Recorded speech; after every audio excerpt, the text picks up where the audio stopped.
Yo, good morning, magandang araw. Nandito ako ngayon sa office, kasama ko si Boss Raymond. Morning guys. Yun, siya yung nagbigay sa akin ng trabaho ngayong araw. So kalasalanan niya, ba't ako maghihirap? Charot din.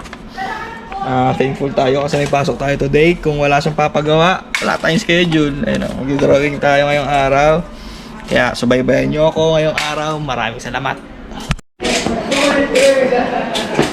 Yun, na-endorse na sa atin ni Boss Raymond itong plano. I-review ko lang ulit para mapag-drawing tayo ng pangmalupitan daw na drawing. Basic lang natin to. Basic drawing, hindi yung basic lang yung drawing Basic drawing. So ito yung plano, tingnan nyo.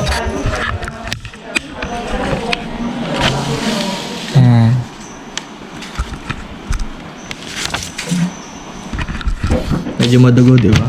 Pero hindi. Mukha lang siyang madugo. Pero hindi. Di ba? So yun, mamaya mag-start na tayo ng drawing. Mag-almusal muna tayo. Ito masyadong tao sa office pag ganitong araw. Yung si Ma'am Edit. Good morning, Ma'am. Morning! Yan. Lalabas kayo? Hindi, Ma'am. Dito lang po. Yan, mamaya drawing na tayo. Almusal muna. Then, start na tayo. Sa tindera, magbili tayo ng pang-kape. Ay, Milo. Yan, nandito yung mga tech, siya driver, siya leadman. Sama natin. Schedule sila sa Makati. Wait lang tayo, bibili tayo ng Milo. Wala pa si Tigresya eh.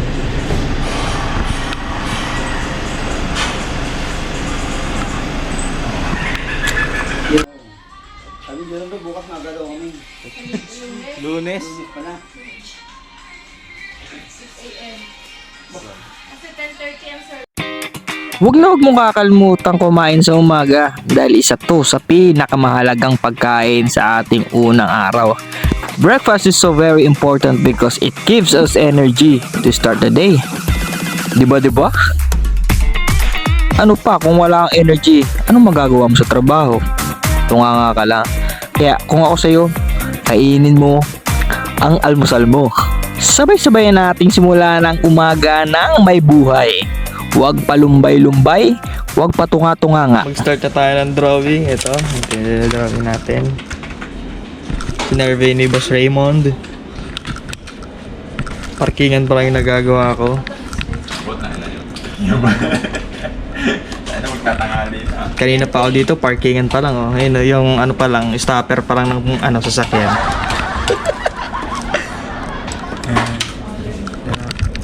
So, proceed tayo ng trabaho. Let's go. Dito sa part na to, binibigay ko na ang aking 100% na kakayanan. Pumuputok ng aking brain cell sa sobrang hirap na pinagawa sa akin ni Boss Raymond. Charing. So ito, binibasic lang natin itong pag-drawing ng parking lot sa area kung saan nakalocate ang basement. Dahil dito, dumaan ang ating project. Gumagawa lang tayo ng medyo detalyadong trabaho kung saan makikita ang mga routes ng ating ilalagay na mga equipments. Equipments? Hindi equipments pala, mga materyales. Sorry. O siya, proceed na tayo sa trabaho. Tara! Pause muna tayo sa trabaho kahit wala pang natatapos. Yun. Kain muna tayo. Lunch break. Sa ba? Time check. Wow! Yan. Mag-early lunch tayo. Kain na rin si Boss Raymond. Kain na rin ako. Gitero ako eh.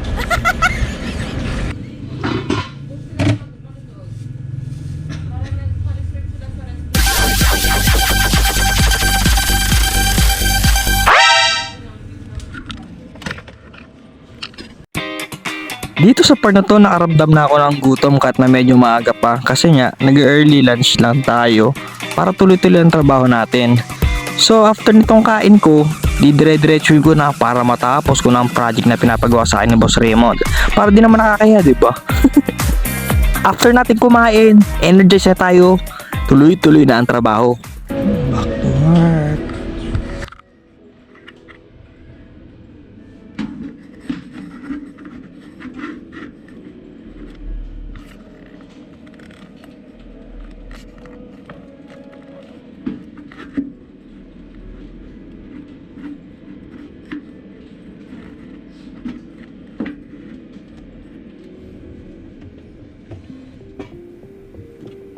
nilaanan ko na ng konting focus para matapos ko tong ginagawa ko ngayong araw.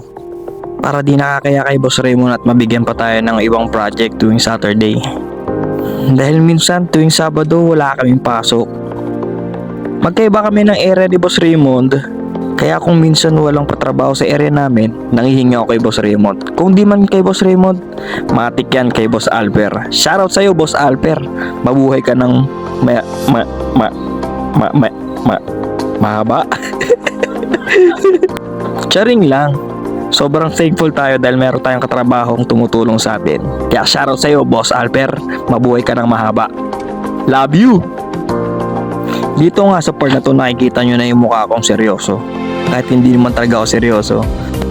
Kidding aside, pero sa porte ng trabaho namin, dapat talaga nakafocus kami sa ginagawa namin.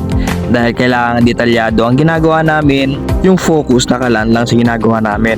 May mga ilang nagsasabing hindi naman detail yung ginagawa namin. Usually kasi ang nakakaintindi nito is yung mga engineer, architect, yung mga gumagawa ng design. Kumbaga, may mga experience na sa paggawa ng plano or marunong magbasa ng plano. Kung alam nila yung area, isang tingin lang, alam na nila yan or gets na nila yan. Matapos na yung trabaho ko kaya Tapos na natin yung drawing. Gawa naman natin siyang BOQ. Ito yung drawing.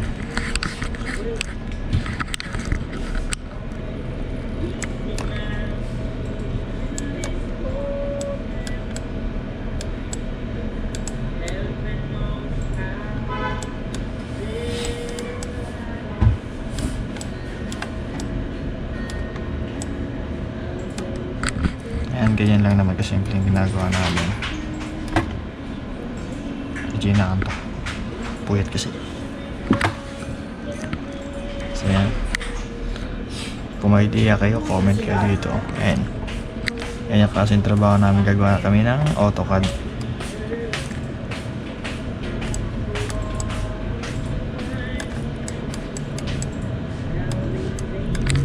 ISO lang.